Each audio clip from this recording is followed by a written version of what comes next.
और जो युवा वर्ग है उसको तो बहुत अभी मेहनत करनी है, उसको तो माइंड में कंसंट्रेशन चाहिए, उसको तो मेमोरी चाहिए, उसको तो प्रेजेंस ऑफ माइंड चाहिए, concentration in the class, proper memory in the self study.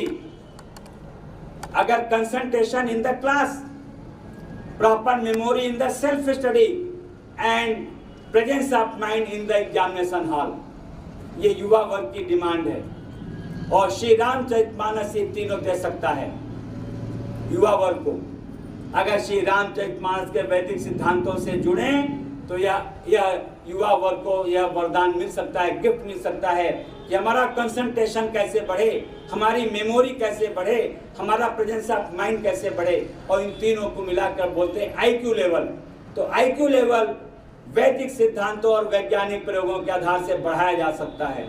मैंने अपना बढ़ाया, अपने बेटे का भी देखा बढ़ते हुए. और हमारे स्कूल में बहुत सारे बच्चे हैं जिनको मैं मेडिटेशन कराता हूँ. और बच्चे सुबह बिना खाली पेट आते हैं, खा के नहीं आते हैं. जो बच्चा खा के आता है मैं उसको क्लास से बाहर कर देता हूँ, क्योंकि खाने के बाद आलस आएगा. पहला पीरियड मैथ और साइंस इंग्लिश का होता है, आर्ट का नहीं होता, इतिहास भूगोल नहीं होता. पहले math science English main subject पहले आते हैं. और बच्चा अगर फ्रेश माइंड से नहीं आएगा तो खाक पढ़ पाएगा. आईक्यू कैसे का आईक्यू लेवल कंसंट्रेशन नहीं काम करेगा, क्योंकि हमारे भीतर जो जीवनी शक्ति है वो क्या करती है, दो काम करती है. Every morsel of food is tax on our vitality. Every morsel of food is tax on our vital power. जो हम एक एक कौर खाते हैं हमारी जीवनी शक्ति पर भार है. वो जीवनी शक्ति mechanism of digestion requires energy and blood is carrier of energy in our body. जैसे हम खाना खाते हैं हमारे शरीर का maximum part of the blood divert होता है डाइजेस्टिव सिस्टम की ओर to digest the food, because digestion requires energy. इसीलिए खाना खाते हमको आलस आता है. और आलस भगाने के लिए हम स्मोकिंग करते हैं, कोई सुर्ती खाता है, कोई चाय कॉफी पीता है. क्या बेवकूफी का काम. माने एक गलती किया और उस पर दूसरी गलती कर दिया, तो बताइए रोगी कौन बनेगा. इसीलिए हमारे बुजुर्ग कहते थे खाए के पढ़ रहो, अगर खाना खाया तो गो टू बेड. हमारे बुजुर्ग कहते अगर कन्यादान करना है तो खाली पेट, और त्योहार तो हलवा पूरी खाओ. क्यों? अरे कन्यादान है तो खूब खाओ, बहुत और भाग काम करनी होगी ना. कन्यादान माने निराजल रहो, बहुत भाग दौड़ करनी पड़ेगी. अगर पानी भी पी लिया तो आलस आ जाएगा. अभी हम 2 दिन से पानी नहीं पिए हैं, जैसे पानी पिएंगे लगेगा गोली लग गई, तुरंत कमजोरी आएगी. और भी कमजोरी नहीं है. तो मतलब कहने का क्या हुआ, श्री रामचरितमानस का वैदिक सिद्धांत, वैज्ञानिक प्रयोग भारत के किसी संत को नहीं पता. मैं दावे के साथ कर सकता हूं किसी को नहीं पता है कि भोजन का रोल हमारे शरीर में क्या है, पता ही नहीं. और जिस ढंग से पूज्य योगी जी ने विदेशों के लाखों रुपए की किताब, अभी रोशन अंकल आए थे, उनके शिष्य हैं, उन्होंने कहा योगी जी हमको बहुत सारी पुस्तकें दी पढ़ने के लिए, पढ़ के और बोलते हैं बताइए 82 इयर्स का आदमी और जो पूरे देश विदेश में बिजनेस संभाल रहा है. अभी चाइना से आए हैं, अभी आज बॉम्बे गए हैं, 23 तक बॉम्बे, 24 को हरिद्वार, फिर कहीं मीटिंग है और फिर निकल जाएंगे यूएस. बताइए 82 ईयर और अनाज नहीं खाते हो, वेट बिल्कुल फिक्स और पूरे एनर्जेटिक हैं. जवान आदमी उनके साथ क्या काम कर पाएगा.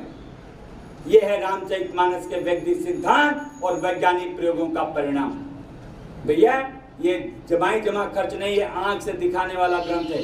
योगी जी कहते हैं अगर तुमने श्री रामचरितमानस के वैदिक सिद्धांतों को सुना, समझा और ईमानदारी से प्रयोग किया, अगर जीवन से दुख न मिटे तो मैं आत्महत्या कर लूंगा, मैं कथा कहना छोड़ दूंगा. इतना क्लेम करने वाला कोई है? कोई नहीं है. माय डियर फ्रेंड्स, मैं आपसे रिक्वेस्ट करता हूं, please try to change your thinking and feeling. Don't try to change your change in doing and action. अपने क्रिया परिवर्तन पर ध्यान मत दो, बिल्कुल ध्यान मत दो, केवल विचार और भावना के परिवर्तन पर बल दो. आप देखेंगे अगर आपने अपना विचार बदला, अपनी भावना बदली, अपने ऑटोमेटिक आपकी सारी समस्याएं हल हो सकती हैं। ये श्री रामचरितमानस का दावा है, ये शिव जी का धनुष है, केवल राम ही उठा सकते हैं। ये अंगद का पांव है जो राम जी ही हिला सकते हैं, रावण के बस का नहीं है। ये जो वैदिक सिद्धांत हैं उनको राम जी का पावर मिला हुआ है। अनशन सहित लेव अवतारा श्री रामचरितमानस में चारों मौलिक शक्तियां, अनशन सहित 4 भाई आए ना, प्राण शक्ति, आह्लादनी शक्ति, चेतना शक्ति, प्रेमा शक्ति, अनशन सहित लेव अवतारा। और इस बार की गोष्ठी का कमाल है, गोष्ठी की शुरुआत तारीख 18 ना, तारीख क्या है 18, महीना क्या है 3 और साल क्या है 18, माने 3 जो है 18 से लॉक है ना, और 18 पूर्णांक है, 8 1 9, ठीक। और उधर भी साल भी 18, 8 1 9 लॉक, और 9धा भक्ति पूर्ण अंक है, तो 9 से लॉक है। और 3 प्रतीक किसका है, परमात्मा, जीव और जगत। तो जो 3 मार्च है, 3 महीना है, माने 18 तो प्रतीक किसका हुआ, 9धा भक्ति का, 9 पूर्णांक है, 9धा इधर 9धा उधर, 9धा से लॉक संपुट लगा दिया, और बीच में 3 जगत, जगतपति और हम आत्मा, जीव, ब्रह्म माया जीव, ब्रह्म माया जीव, ये वैदिक भाषा हो गई। परमात्मा, जगतपति और जगत और ये आत्मा, 3 ही की तो चर्चा हो रही ना। तो हम लोग कितने भाग्यशाली हैं। इस वर्ष का जो नवरात्र है वो 9 पूर्णांक की तिथि से प्रारंभ हो रहा है, और 9 जो वर्ष है वो भी 9 के अंक को पूर्ण कर रहा है।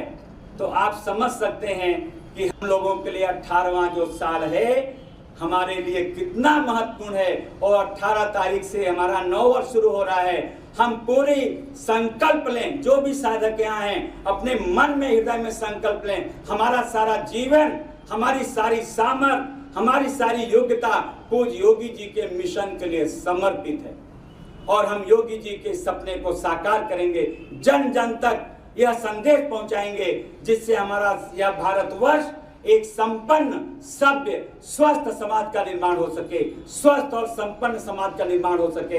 ये हम 18 में यह घोष करते हैं, और हम लोग सब मिलजुल कर इस सपने को पूरा करेंगे। और संपन्नता स्वास्थ्य के साथ, संपन्नता शांति के साथ, संपन्नता आनंद के साथ, और संपन्नता प्रेम के साथ। Prosperity with health, prosperity with peace, prosperity with bliss, and prosperity with love. It is our mission.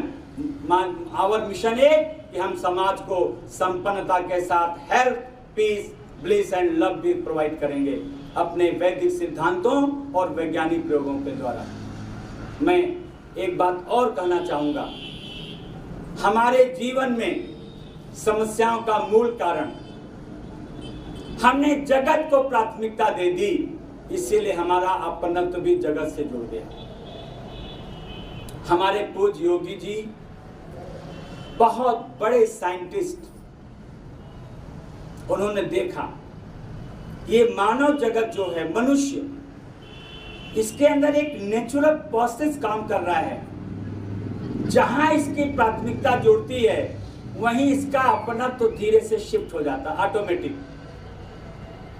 तो पूज्य योगी जी ने हमारी प्राथमिकता जगत से हटाकर भगवान से जोड़ दी, और हमारा अपनत्व भी धीरे धीरे भगवान से जुड़ता चला गया। हम इस विषय को नेक्स्ट सेशन में लेंगे, क्योंकि बहुत बड़ा सब्जेक्ट है ये। हमने हिंट किया है कि हमें प्राथमिकता किसको देनी है, जगत को कि जगतपति को? जगतपति। अगर जगतपति को प्राथमिकता देंगे तो हमारा अपनत्व भी उनसे जुड़ेगा।